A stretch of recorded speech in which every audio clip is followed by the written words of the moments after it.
मोक्षमार्गस्य नेतारं वेत्तारं कर्मभूभृतां ज्ञातारं विश्वतत्त्वानां वन्दे तद्गुणलब्धये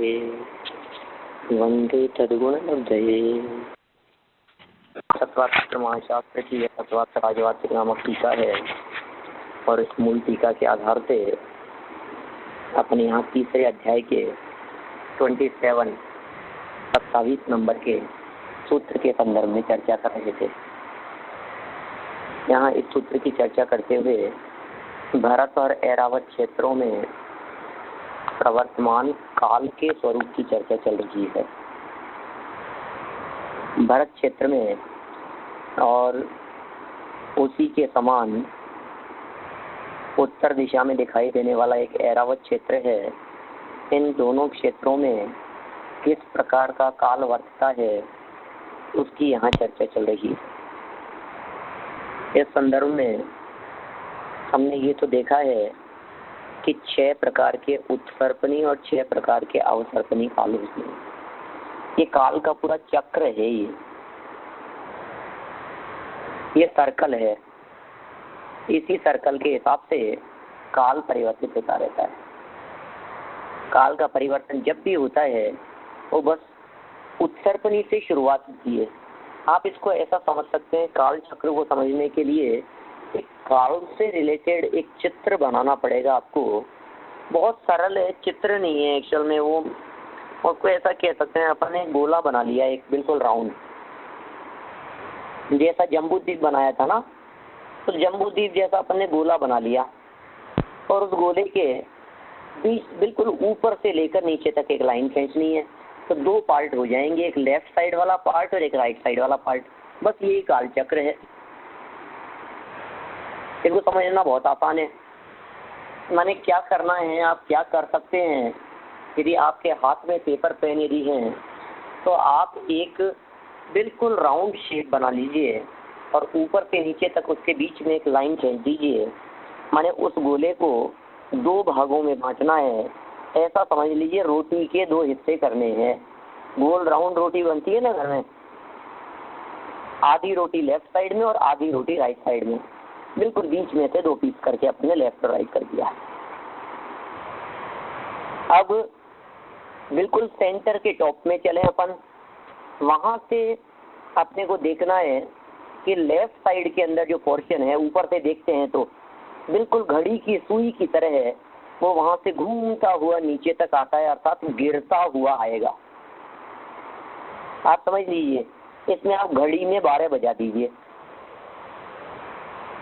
12 बजे इस समय घड़ी में 12 बजे का मतलब 12 o'clock के समय पर जो दोनों सुइयां हैं वो बिल्कुल ऊपर की तरफ होगी। ये राउंड है, ये घड़ी की तरह है। काल चक्र की अपन चर्चा कर रहे हैं। यह काल चक्र घड़ी की तरह है, राउंड शेप में है, जिसमें हम ऊपर से मिनट वाली सुई को आगे बढ़ाना शुरू करते हैं। तो आपको क्या लगता है, वो सुई ऊपर की तरफ जा रही है या नीचे गिर रही है? नीचे गिर रही है ना? नीचे की तरफ गिरती रहेगी वो सुई। हाफ में नीचे गिरेगी, फिर अदर हाफ में ऊपर जाएगी। हाँ बिल्कुल, यही मैं कहना चाह रहा हूँ। हाफ में नीचे की तरफ आती गई और फिर नीचे 6 पर आ जाने के पश्चात, माने आफ्टर 30 मिनट, वो वापस ऊपर की तरफ बढ़ना शुरू होगी। तो आप देख पा रहे हैं कि वो पूरा सर्कल, वो पूरा राउंड, वो पूरी घड़ी 2 भागों में बट गई। एक हिस्सा तो वह हो गया जिसमें सुई निरंतर नीचे गिरती चली जा रही है और दूसरा हिस्सा वो हुआ जिसमें सुई निरंतर ऊपर की तरफ बढ़ती चली जा रही है। अब ये सुई क्या चीज है, तो इसके बारे में हमने बात की थी कि ये सुई है मनुष्यों की आयु, ये सुई है मनुष्यों की बुद्धि, योग्यता, शरीर की सामर्थ्य, शरीर की ऊंचाई, ताकत, क्षयोक्षम, ये सब है सुई। जिस दौरान ये सुई नीचे गिरती जाए, इसका अर्थ ये हुआ कि उस समय लोगों की सहनन शक्ति कम होती जाएगी, उम्र कम होगी, ऊंचाई कम होगी, भोजन, सहनन, सामर्थ्य, सब चीजों में, यहाँ तक कि धर्म, धार्मिक प्रवृत्ति, धार्मिक बुद्धि, ये सब कम होती चली जाती है। राइट पोर्शन नीचे गिरने का जिसमें कमी है और लेफ्ट पोर्शन ऊपर चढ़ने का जिसमें वृद्धि है। इनको शास्त्रीय भाषा में दो नाम दिए गए हैं। राइट वाले हाफ राउंड को हम नाम दे सकते हैं अवसर्पणी, ह्रास का काल, डेप्रिसिएशन जिसको कहते हैं अपन, चीजत होती गई, कमी होती गई, गिरते हुए काल का नाम है अवसर्पणी। और जो बढ़ता हुआ काल है, लेफ्ट साइड वाला जो सर्कल है, उसको हमने हाफ राउंड को नाम दिया उत्सर्पणी। मैं समझता हूँ ये कठिन बात नहीं है, इतनी बात तो आप लोगों को याद हो ही जानी चाहिए, क्या हो ही गई होगी और उत्सर्पणी के बारे में। अब ये जो अपन ने अवसर्पणी बनाया है और उत्सर्पणी बनाया है, ये दोनों ही 6-6 भागों में विभाजित हो गया। दोनों के 6 टुकड़े बिल्कुल एक समान। किधर से शुरू करें? आप देखिए, हमने शुरू किया, वैसे एक्चुअल में जो शुरुआत होती है वो तो नीचे डाउन से शुरू होता है। नीचे बॉटम में जहाँ डॉट है, मतलब समझिए आप 12:30 से काल चक्र शुरू होगा।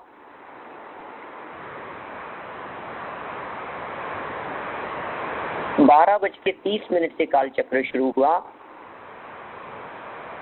11:30 से मानिए आप, 11:30 से काल चक्र की शुरुआत हुई और पहले शुरू हुआ उत्सर्पणी। तो 11:30 से लेकर के सुई बढ़ती 12 बजा देगी, ये बढ़ता हुआ काल हो गया सबसे पहला उत्सर्पणी। उसके बाद में 12 से लेकर के 12:30 बजे तक का काल वो अवसर्पणी काल कहलाएगा। और जब ये पूरा काल पूरा हो जाता है, माने 1 घंटे का काल जब वो सुई पूरा कर लेती है, 60 मिनट का पूरा राउंड लगा लेती है, तो उस पूरे राउंड को, पूरे काल को कहते हैं कल्प काल। सुना है आप लोगों ने कल्प काल नाम? भक्तामर स्तोत्र में मानसिंह स्वामी ने 3 जगह पर कल्पकाल शब्द का प्रयोग किया है। सुना है। 3 जगह पर कल्पकाल शब्द का प्रयोग किया है।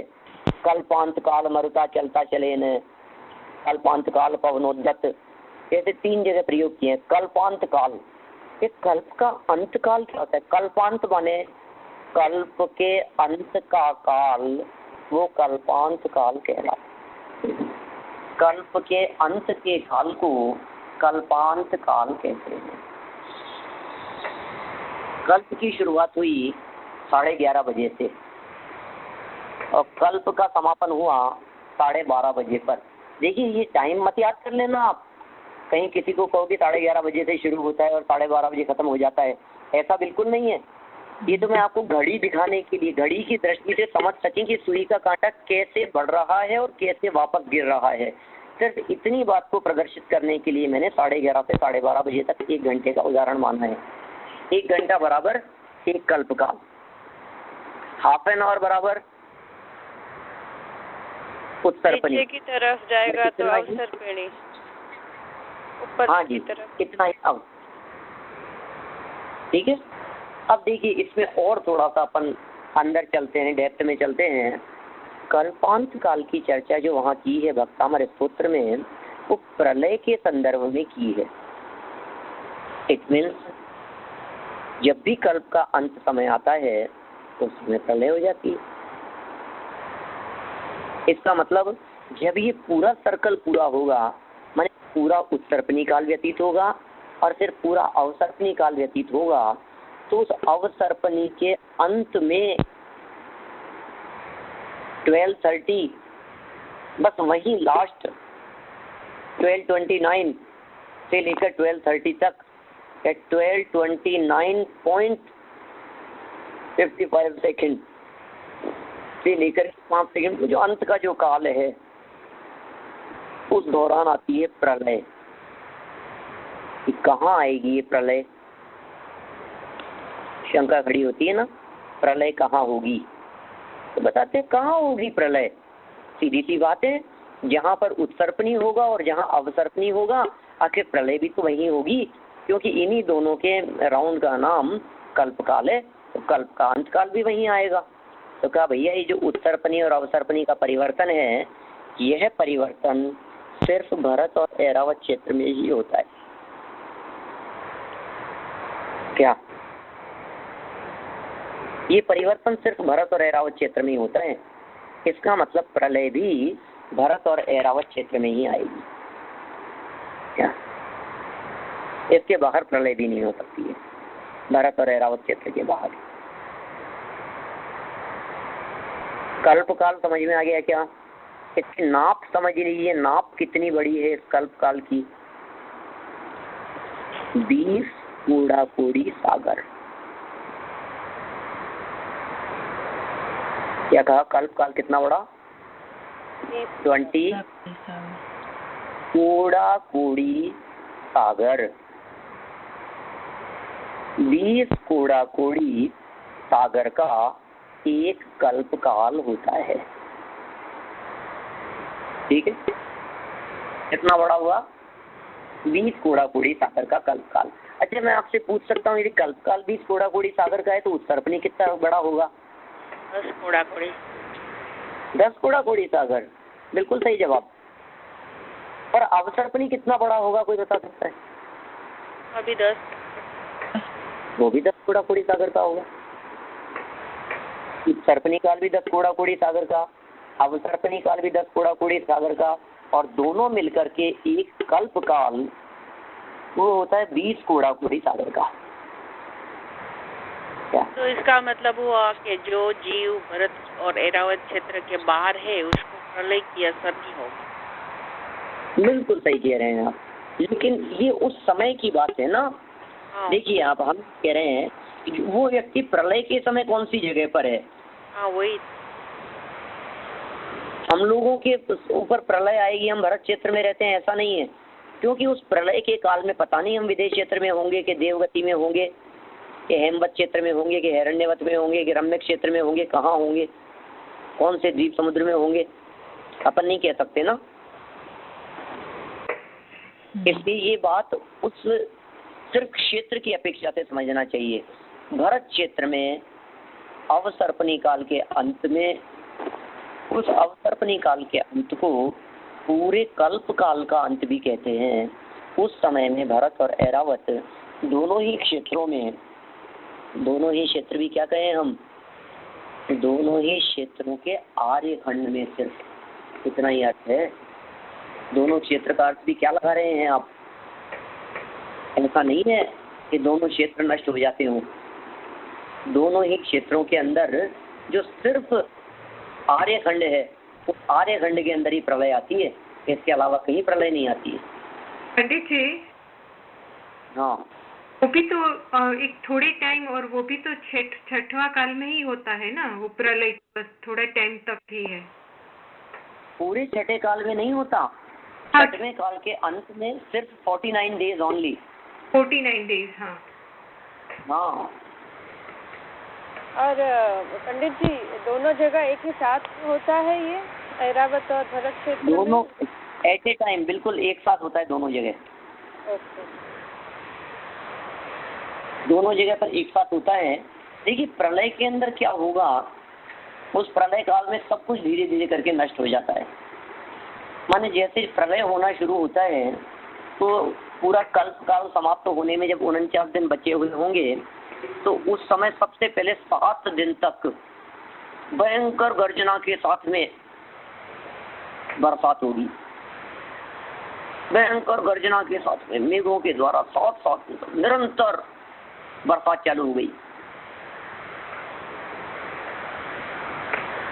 तो ऐसा भी कह सकते हैं बर्फ की बरसात होगी, खतरनाक बरसात। अब बर्फ गिरने लगी चारों तरफ, सब तरफ। उसके बाद में 7 दिन खारा जल, खारा पानी गला देने वाला। नमक का पानी जिस तरह से किसी भी चीज को गला देता है ना, गल जाती है कोई भी चीज। आपको पता है डेड बॉडी को भी जो ये गाड़ते हैं कब्र में, तो वहाँ उसके साथ में नमक रखते हैं जिससे वो जल्दी गल जाए। हाँ जी, पता है आप लोगों को? हाँ मालूम है मुझे। मुस्लिम संप्रदाय, हाँ मुस्लिम संप्रदाय में होता है ऐसा। हाँ मुस्लिम लोग कर। पंडित जी तभी मनुष्य और वहाँ होते हैं।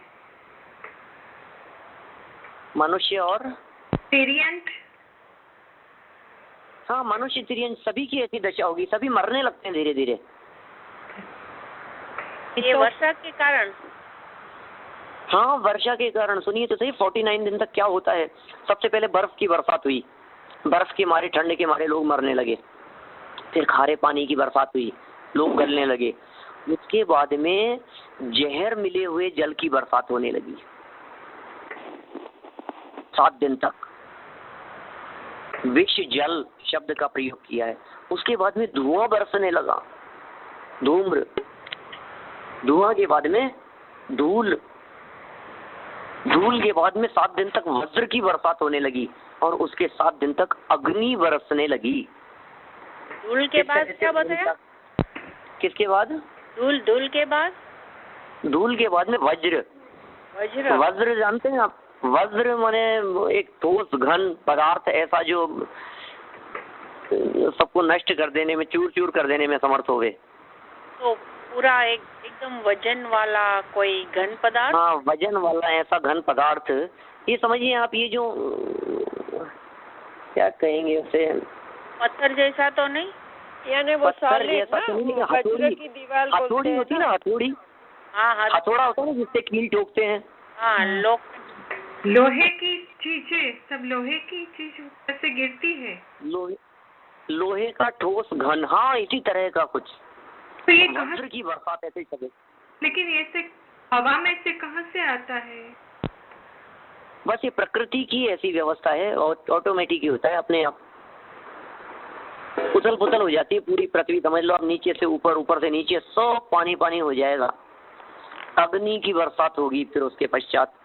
माने 49 दिन तक, 49 दिन तक कंटिन्यू इस तरह से 7-7 दिन तक अलग अलग प्रकार से वृष्टि होकर के सब उस क्षेत्र में और उस काल में रहने वाले जितने जीव हैं, सब जीव एक प्रकार से मरण को प्राप्त हो जाते हैं, दुखी होते हैं, तड़पते हैं, तड़पड़ाते रहते हैं, मरते हैं। ये हालत होती है। ऐसा कहा गया है कि सिर्फ और सिर्फ 72 युगल, सिर्फ 72 जोड़े ऐसे होते हैं जिन्हें विजयार्ध के वनों में, गुफाओं में सुरक्षित पहुंचा दिया जाता है। विजयार्ध पर्वत जानते ही हैं अपन कहाँ है? भरत और ऐरावत दोनों क्षेत्रों के बीच में है। भरत क्षेत्र के भी सेंटर में है विजयार्ध, ऐरावत क्षेत्र के सेंटर में भी विजयार्ध है ना। कौन छुपा सकते हैं? हाँ जी, कौन छुपा सकते हैं? कौन उसको छुपा देते हैं? देवलोग। देवलोग और ये देवलोग हैं, कुछ विद्याधर। ये जो प्रलय है वो तो पंचम काल के एंड में होगा कि छठा काल के एंड में होगा? छठे के एंड में। अवसर्पणी के छठे काल अंत में ना? हाँ, अभी अवसर्पणी चल रहा है। हम लोग सब अवसर्पणी काल में ही जी रहे हैं। अवसर्पणी का 5वां काल चल रहा है। इसके 6वें काल के अंत में जब सिर्फ 49 दिन शेष बचेंगे, माने अभी से वर्तमान से यदि हम देखें तो लगभग 39,000 ईयर्स बाकी हैं। हाँ, पर पंडित जी पहले हाँ। दो बारिश हुई, आप बोले कि एकदम से बर्फ बिखेरने लगता है, और दूसरी में आप बोले क्या बोले कि कौन सा पानी? हाँ, तभी सब जीव तो वहाँ रहते ही नहीं ना इतनी बारिश में, तो फिर कोई बचते ही नहीं ना। बचने का प्रयास करते रहे, बर्फ गिरना शुरू हो गया, रास्ते जाम हो गए, भाग करके किधर जाएंगे, किधर बचेंगे, कहीं जाने आवागमन सब बंद हो गए, भाग दौड़ कर नहीं सकते। कितना जा सकते हैं? 5-7 दिन में कितना पैदल चल पाएंगे? गाड़ियां साधन कुछ है नहीं। उसके बाद में फिर और क्या हुआ कि फिर वो ऐसा गला देने वाली बरसात और होने लगी, खारे जल की। फिर जहर की बरसात होने लगी, खान पीन सब बंद हो गया, जहर बरसने लग गया। जिसके मुंह में वो खारा जल जहर से मिश्रित जल चला गया, वो व्यक्ति वैसे ही मर गया। धुआं उड़ने लगा, धूल की बरसात होने लगी, वज्र की बरसात होने लगी और अंत में अग्नि की बरसात होकर के सब कुछ जल करके तहस नहस होकर के खत्म हो गया। 72 जोड़ों की बात मैंने कही है, 72 युगल जो बच जाते हैं। क्या तो जो पहले 7 दिन में बच गया और दूसरे 7 में भी मर सकते हो, बाकी 7 दिन में बच गया तो तीसरा ऐसे? मुझे पहले 7 दिन के अंदर नहीं बच करके निकल गया तो ठीक है, जो वहाँ बचा रहा मान लीजिए रह करके भी, वो आगे वाले दिनों में मर जाएगा, वो आगे वाले दिनों में मर जाएगा। कुल मिलाकर के 49 दिन की प्रलय का काल है ये। पूरी सृष्टि का सब जीव मर जाते हैं, सब मर जाते हैं। बहुत सारे बच जाते हैं जिनको बचना होता है, जिनकी आयु कर्म शेष होता है, किनारे पर होते हैं, बच करके भाग गए, निकल गए। ऐसे संख्यात जोड़े हैं जो निकल करके चले जाते हैं, पृथक पृथक यदि हम बात करें तो। लेकिन समुद्र में 72 के अलावा भी कई लोग बच सकते हैं।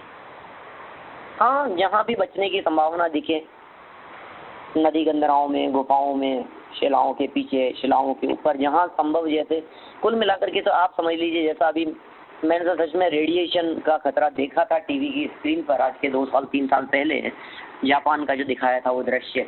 आप लोगों ने यदि उस दृश्य को देखा हो अपनी आंखों से, तो अब वही दृश्य देख सकते हैं प्रलय क्या होती है। थोड़े समय पहले अभी मैं वहाँ कनाडा में था, अभी टोरंटो में, उस समय यहाँ इंडिया में उत्तरांचल में चल रहा था, आप लोगों ने सुना होगा।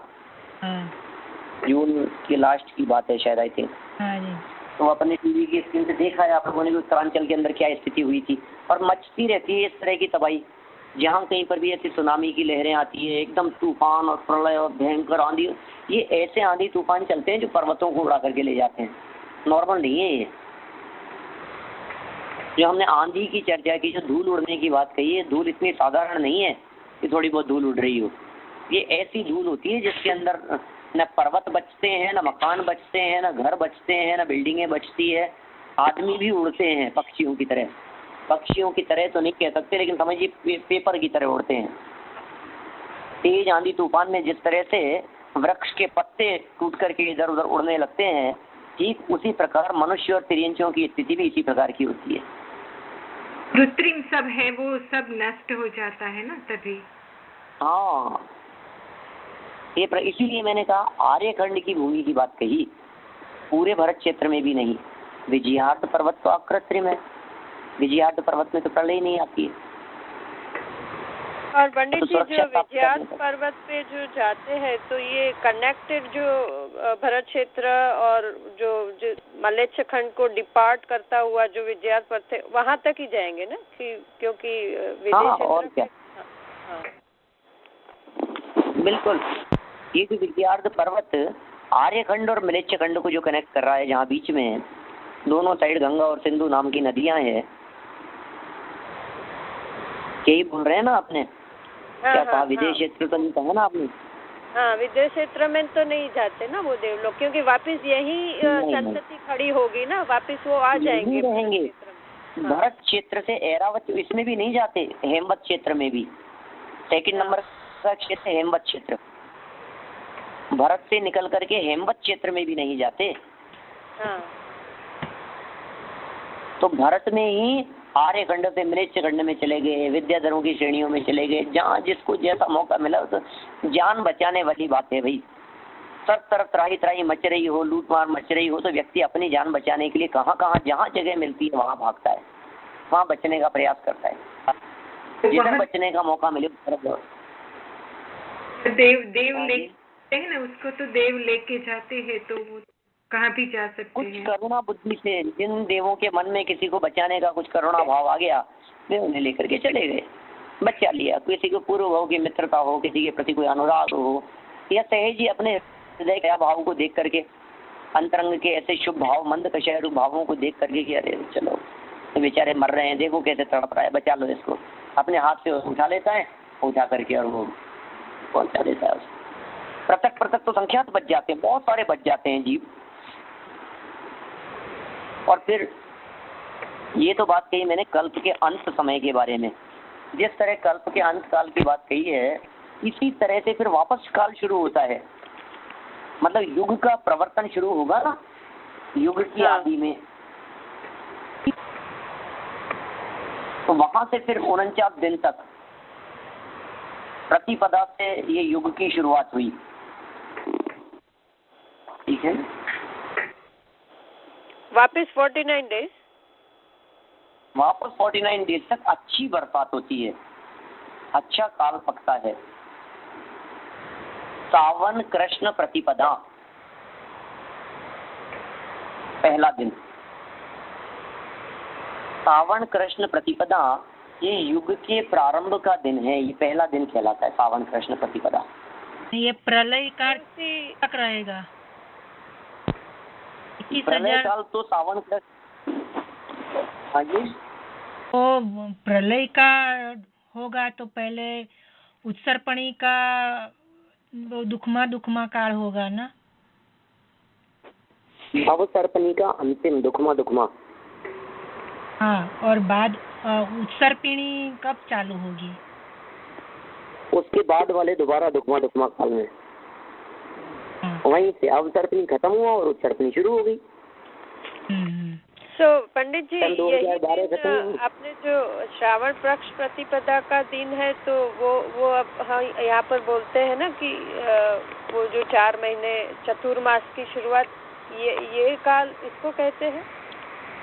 हाँ, यहीं से होती है, अच्छा, यहीं से होती है शुरुआत, युग की शुरुआत भी यहीं से है। और यहाँ से आप देखिए 49 दिन तक अच्छी वृष्टि होना शुरू हुआ, सावन कृष्ण प्रतिपदा। यहाँ से जब 49 दिन तक जब अच्छी बरसात शुरू होगी, क्योंकि इससे पहले तक तो प्रलय चल रही थी, अवसर्पणी काल का लास्ट टाइम था। अब अवसर्पणी काल तो समाप्त हो गया, अब उत्सर्पणी की जब शुरुआत हुई प्रतिपदा से, तो यहाँ प्रतिपदा से 49 डेज तक अच्छी बरसात होने के बाद, मतलब 49 दिन के बाद यदि आप देखेंगे 49 दिन तक अच्छी बरसात हुई, सुवृष्टियाँ हुई, अमृत वृष्टि हुई, मधुर जल की वृष्टि हुई। ऐसी वृष्टियाँ होने के पश्चात, इस तरह से बरसात होने के पश्चात अब आप महसूस कर पाएंगे कि धर्म उत्थान का काल दोबारा शुरू हो गया। और वो जो दिन आता है 49 दिन के बाद में, वो दिन आता है भाद्र शुक्ल पंचमी का दिन, जिस दिन से 10 लक्षण पर्व की शुरुआत होती है। पंडित वो जो, हाँ जी, उत्सर्पिणी का लास्ट छठवां काल होने के बाद उत्सर्पिणी का भी छठवां ही स्टार्ट होगा ना। उत्सर्पणी का भी छठा ही काल शुरू होगा। हाँ, पहला काल शुरू होगा वो। 2 बार प्रलय आती है? नहीं, तो एक उत्सर्पणी में प्रलय नहीं आती ना। अच्छा, लेकिन छठवां काल तो दोनों छठवां काल हो गया ना। देखिए, वो जो छठा है ना, वो एक्चुअल में नाम समान होने की वजह से, दोनों का समय टाइम पीरियड समान होने की वजह से हमने कह दिया छठे के बाद में छठा। एक्चुअल पोजीशन ये है कि छठे के बाद में छठा काल नहीं आता। तो 49 डेज प्रलय आया और सब खराब, वो वर्षा हुई और बाद 49 क्या हो गया डेज, तो तुरंत ही वो अच्छी वर्षा होगी और थोड़े दिन के बाद होगी। तुरंत ही अच्छी बरसात शुरू हो गई। तुरंत ही चालू होगी। 49 देखिए, अभी अपन चल रहे हैं, इधर से चलिए, आप तो घड़ी देखिए, अपन ने 11:30 से अपन ने शुरू किया था अपना उत्सर्पणी काल।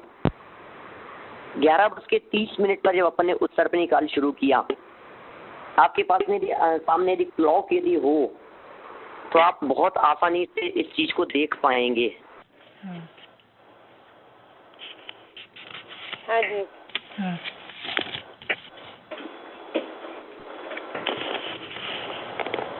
हेलो हेलो, हाँ लगता है छूट गए। हाँ, हमें कट गया। अच्छा, लगा दो सर।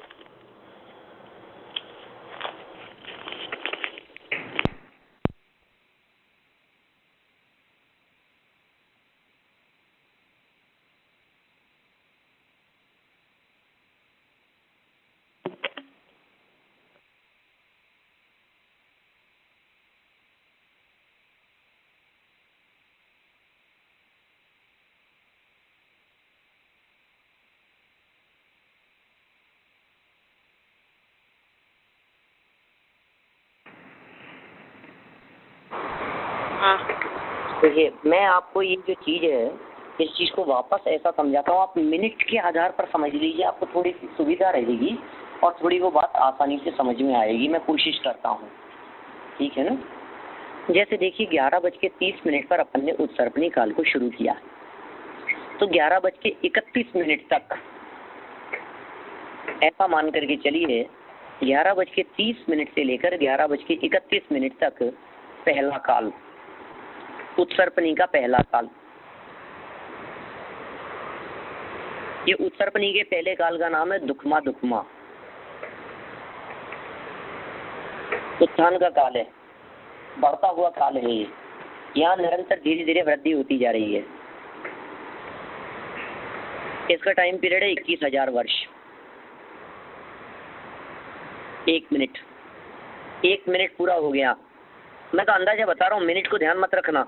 21,000 वर्ष पूरे हो गए, दुखमा दुखमा पूरा हो गया, उत्सर्पणी का पहला काल पूरा हो गया। उत्सर्पणी का दूसरा काल, इसे कहते हैं दुखमा। ये उत्सर्पणी का दूसरा काल है। इसकी पोजीशन एग्जैक्ट हमारे पंचम काल की तरह है। इसलिए बहुत सारे लोग ये भी कह देते हैं कि पांचवा काल चलेगा, अपने छठे के बाद छठा आएगा, फिर पांचवा आएगा, फिर चौथा आएगा। लेकिन ऐसा उल्टा भी होता है क्या? कभी कभी 6 के बाद में 5 भी आता है क्या? ऐसा नहीं है। उत्सर्पणी के नंबर वापस शुरू होंगे 1 से, तो पहला काल कहलाएगा। नहीं समझ में बात? हाँ जी। नहीं पंडित जी, लेकिन सैनिक राजा जो भी है वो 84,000 ईयर के बाद तभी चौथा काल होएगा ना। वो देखिए, जो आप चौथा काल कह रहे हैं, वस्तु स्थिति ये है कि उस काल का नाम है दुष्मा सुषमा काल। वो उत्सर्पणी का तीसरा काल कहलाता है। काल में शंकर हो, यानी पंडित जी ये काल के जो नाम और उसके जो परिवर्तन को सेम दिखाने के लिए पूरा रिवर्स में साइकिल बताई है ना? हाँ, रिवर्स में साइकिल कहीं बतलाई नहीं है। रिवर्स में साइकिल तो हम लोगों ने समझ ली है, विद्वानों ने समझ ली है। हाँ हाँ, लेकिन तो रिवर्स साइकिल तो चलती ही नहीं है। इसीलिए देखिए, आप टेक्निकल भाषा जो अपने को याद रखनी चाहिए as a intelligent student, intelligent विद्वान की दृष्टि से, आप लोग जो हैं स्वाध्यायी हैं, आत्मार्थी हैं, इस दृष्टि से क्या ध्यान रखना चाहिए? आपसे यदि ये प्रश्न पूछा जाए कि तीर्थंकर परमात्मा कौन से काल में होते हैं, एक समझदार व्यक्ति का क्या जवाब होगा? नॉर्मल ना समझ बिना पढ़े लिखे कोई भी व्यक्ति कह देगा चौथे काल में होते हैं साहब तीर्थंकर। बोलिए, तत्वार्थ राजवाटिक पढ़ने वाले लोगों का क्या जवाब होना चाहिए? मैं बताता हूँ क्या जवाब होना चाहिए। तीर्थंकर परमात्मा हमेशा दुखमा सुखमा काल में होते हैं। यह काल अवसर्पणी का चौथा काल है तथा यही काल उत्सर्पणी की अपेक्षा से तीसरा काल कहलाता है। इसलिए यह भी कहा जा सकता है कि अवसर्पणी काल में चौथे काल में तीर्थंकर होते हैं और उत्सर्पणी के तीसरे काल में तीर्थंकर होते हैं। निश्चय बताइए। हाँ हाँ, बरोबर, अवसर्पणी के अवसर्पणी के चौथे काल में तीर्थंकर होते हैं। अवसर्पणी के चौथे काल में तीर्थंकर होते हैं और उत्सर्पणी के तीसरे काल में तीर्थंकर होते हैं। और उत्सर्पिणी के चौथे भी होते हैं पंडित, तीसरे और काल दोनों में। तीसरे काल नहीं में नहीं नहीं नहीं नहीं, नहीं।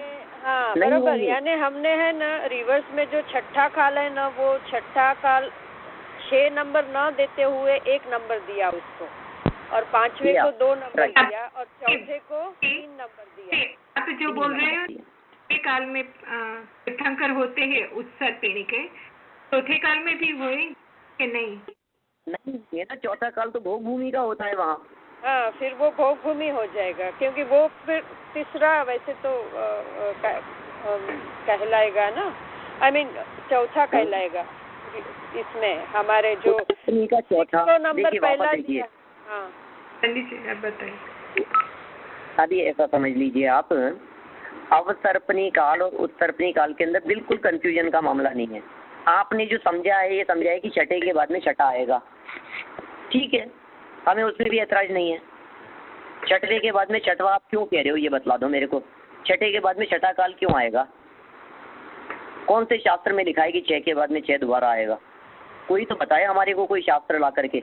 कहीं नहीं मिलेगा आपको छठे के बाद में छठा काल। तो फिर कैसे कह दिया? अरे ऐसे कह दिया कि जैसे छठे काल की स्थिति होगी, ये छठा काल बीत जाने के बाद में भी उसी तरह की उम्र वाले, उसी तरह के नेचर वाले, उसी तरह के ऊंचाई वाले, उसी तरह के सहनन वाले, उसी तरह के हीन आचरण बुद्धि वाले लोग होंगे। इसलिए कह दिया कि मानो वैसा का वैसा ही काल रिपीट हो गया हो। लेकिन नहीं, फर्क है दोनों में। फर्क क्या है कि अभी जो ये छठा काल आएगा, ये छठा काल घटता हुआ है। अवसर्पणी का छठा काल के अंदर प्रारंभ से अंत तक गिरावट आती गई है, और उत्सर्पणी के छठे काल जो कहेंगे, छठा मतलब पहला, उत्सर्पणी के पहले काल में वो गिरावट से वृद्धि की तरफ गया है। आप देखिए, घड़ी की सुई में 11:29 से लेकर 11:31 तक की सिचुएशन देखिए। 29 मिनट से 30 मिनट तक निरंतर गिरते हुआ काल था, और 30 मिनट से लेकर के 31 मिनट तक निरंतर चढ़ता हुआ काल था। 29 और 30 दोनों की पोजीशन यदि आप देखेंगे, एंगल यदि आप देखेंगे, दोनों को यदि एक डिग्री बना करके देखें आप, तो आई थिंक वो जो कोण बनेगा छठे काल के लिए, मैं समझता हूँ कि कोई वो 10 डिग्री मान लीजिए आप, लगभग 180 डिग्री में से राइट साइड, मतलब बीच में जो अपन ने लाइन खींची है, हाफ राउंड जो किया था, उसके राइट में और उसके लेफ्ट में दोनों सेम स्थिति दिख रही है।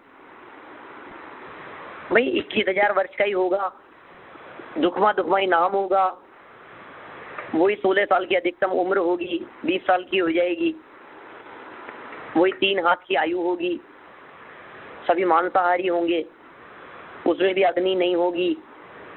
ये सारी स्थितियां समान होने के कारण हमने कह दिया अरे भैया इस छठे के बाद फिर छठा ही आएगा, जबकि वो छठा नहीं है, वो उत्सर्पणी का पहला काल है।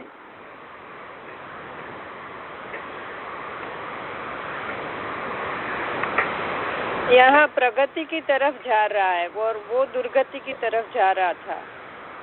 हाँ, बस इतनी सी बात है, बहुत सिंपल सी बात है कि प्रगति की तरफ जा रहा है उत्सर्पणी काल, और अवसर्पणी काल जो था वो दुर्गति की तरफ आ रहा था।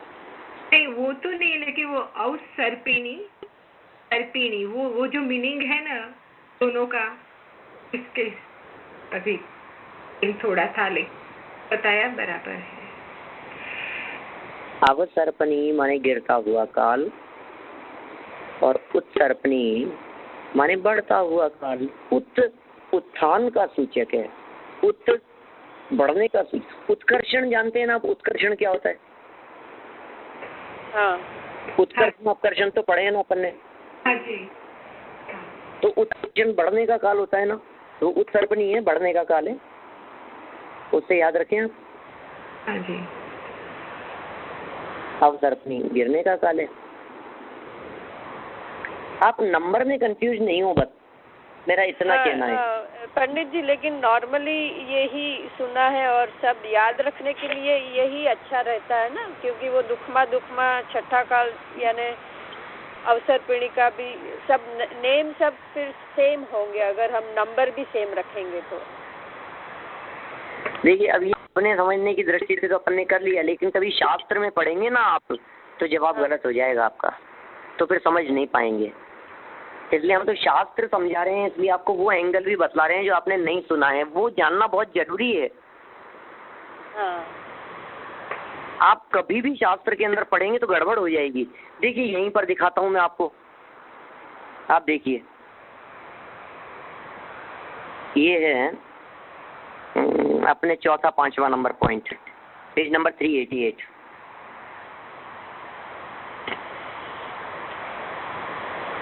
अवसर्पणी 388 पर चौथा पांचवा पॉइंट है 27 नंबर सूत्र का, जिसमें अनुभव शरीर आदि की उत्तरोत्तर उन्नति हो वह उत्सर्पणी और जिसमें अवनति हो वह अवसर्पणी है। अवसर्पणी सुषमा सुषमा, अवसर्पणी काल सुषमा से शुरू हो रहा है, डबल सुषमा से। सुषमा माने सुखमा भी है। सुषमा सुषमा 1 नंबर, 2 नंबर सुषमा, 3 नंबर सुषमा दुष्मा, 4 नंबर दुष्मा सुषमा, 5 नंबर दुष्मा और 6 नंबर अति दुष्मा के भेद से 6 प्रकार की। और उत्सर्पणी का क्रम कहाँ से शुरू होगा ये बता दो मेरे को। आपसे ये पूछा जाए कि उत्सर्पणी काल के 6 भेद क्रम से बताइए।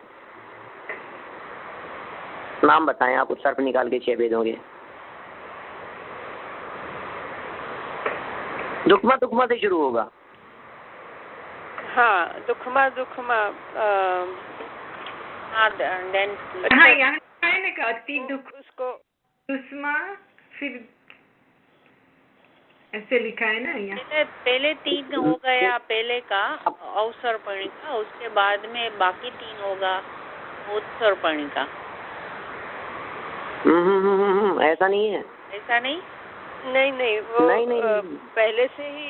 हाँ, पूरे 6 काल अवसर्पणी के हैं और पूरे 6 काल उत्सर्पणी के हैं, दोनों ही 6 काल हैं। देखिए क्या है, वापस बोलता हूँ, बहुत ध्यान से सुनिएगा, बहुत धीरे धीरे चलते हैं अपन। नाम याद रखने का भी एक क्रम बतला देता हूँ किस तरह से करना है। जैसे सुख से शुरू किया तो पहले डबल सुख सुखमा सुखमा। अब इससे थोड़ा सा कम होगा तो क्या होगा, सिंगल सुखमा रह गया। नहीं, सुखमा सुखमा से कम करो तो सिंगल सुखमा रह गया। और नीचे उतरो तो सुखमा के साथ में दुखमा और जोड़ दो। तीसरे नंबर पर पहला नंबर कहा था सुखमा सुखमा, डबल सुखमा, दूसरे में सिंगल सुखमा रह गया। हाँ। तीसरे काल में सुखमा दुखमा। सुखमा दुखमा का अर्थ प्रारंभ में सुख और अंत में दुख। सुखमा दुखमा, सुखमा दुखमा तीसरे नंबर पर, और चौथे नंबर पर दुखमा सुखमा। तो फिर ऐसे दुख में सुखमा कैसे आ गया, क्योंकि वो सुख में से दुख में जा रहे हैं, फिर इधर दुख से सुख कैसे आ गया अवसर्पणी में? तो ज्यादा दुख और कम सुख है फिर। नहीं, यहाँ मिक्स हो गया दोनों। हम मिक्स हो गया है, चौथे काल में मिक्स हो गया है। दुखमा सुखमा काल है चौथा, और 5वें में अकेला दुखमा रह गया, और 6वें काल में अति दुखमा या दुखमा दुखमा हो गया। ऐसा है। तीसरे काल में हमने सुखमा दुखमा लिया ना पंडित जी, तो उसमें भी मिक्स ही कहलाएगा, सेम कहलाएगा कि हमने वैसे पढ़ा था ना तब ज्यादा सुख और कम दुख, और फिर जब दुखमा हम पहले लगाएंगे और फिर सुखमा लगाएंगे तो ज्यादा दुख और कम सुख, इस तरह का पढ़ा था। हाँ, इसी तरह का होगा पंडित जी। वो क्या होगी तीसरा जो उसमें कर्म भूमि का स्टार्टिंग और भोग भूमि का अंत, ऐसा लेने का? ऐसा ही लेना है, बिल्कुल यही बोल रहा था मैं। तीसरे काल में जो सुखमा दुखमा कहा है उसमें प्रारंभ में मतलब तीसरे काल शुरू से लेकर के बिल्कुल लास्ट तक धीरे धीरे करके कल्प वृक्ष थे वहां, वो सुखमा, और अंत में कल्प वृक्ष खत्म होने लगे, ये दुखमा शुरू हो गया। तो तीसरा काल जो है वो सुखमा से लेकर दुखमा तक का रहा।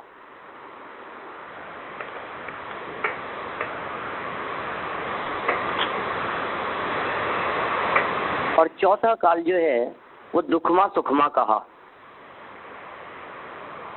वो दुखमा सुखमा क्यों कहा कि इस चौथे काल में निर्वाण की प्राप्ति हो सकती है अंत में। अंत में का मतलब जन्म से तो कोई निर्वाण जाएगा नहीं, तो प्रारंभ से तो दुख भोगता रहा, ये अंत में यदि कोई चाहे तो वो आत्म कल्याण करके मुक्ति की प्राप्ति कर सकता है। तो दुखमा सुखमा नाम चौथे काल का है। पांचवें में तो दुखी दुख है, और छठे में तो अति दुख, घोर दुख कहे गए हैं, अपार दुख कहे गए हैं। ये छठवें काल की स्थिति है।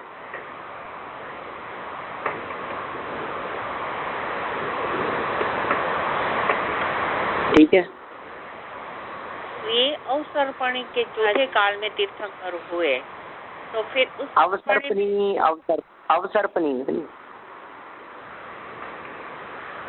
ये तो अवसर्पणी लिखा हुआ है ना। हाँ, तो अवसर्पणी के चौथे काल में हुए ना तीर्थंकर। हाँ, तो उसका चौथा काल हुआ, फिर उत्सर्पणी के तीसरा काल में ना। हाँ, उत्सर्पणी के नाम बोले 6 से। अब उत्सर्पणी के 6 नाम शुरू से कौन से होंगे? दुखमा दुखमा,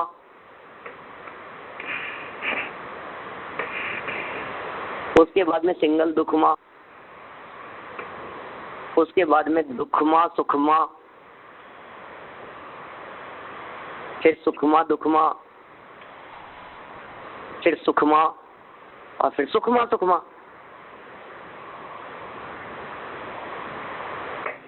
तो उसका तीसरा काल ऐसे मिक्स हो गया, दुखमा सुखमा, तो वही काल में तीर्थंकर हो सकते हैं। हाँ, दुखमा सुखमा काल में होते हैं तीर्थंकर, ये नाम याद रख सकते हैं आप। तो हाँ, तीर्थंकर कौन से काल में होते हैं? तो आपका जवाब होना चाहिए दुखमा सुखमा में होते हैं। अब इस दुखमा सुखमा को आप यदि कहते हो कि ये चौथा काल था वास्तव में दुखमा सुखमा अपना, तो ठीक है, हम मानते हैं चौथे में होते हैं। और फिर आप कहोगे कि सब जो उत्सर्पणी हो जाएगा तो छठा आएगा, फिर पंचवा आएगा, फिर चौथा आएगा, कह दो आप, लेकिन वो उत्सर्पणी के तीसरे काल है। उत्सर्पणी के तीसरे काल का नाम दुखमा सुखमा है, अवसर्पणी के चौथे काल का नाम दुखमा सुखमा है। परिस्थितियां सेम है। ऐसा समझ लीजिए, गिरने और बढ़ने की जो चर्चा चल रही है ना, इसको 1 सेकंड में बतला करके समाप्त करता हूं मैं, समय हो चुका है अपना। अवसर्पणी काल में जैसे अपने यहाँ चौथे काल के अंदर प्रारंभ में तीर्थंकरों की ऊंचाई 500 धनुष की थी और अंत में आकर के 7-8 की रह गई। क्लियर? अवसर्पणी था ना ये, चौथे काल के प्रारंभ से अंत तक कितना परिवर्तन हो गया। अब वहां उत्सर्पणी में क्या होगा? उत्सर्पणी में जब तीर्थंकर होंगे वहां दुखमा सुखमा में,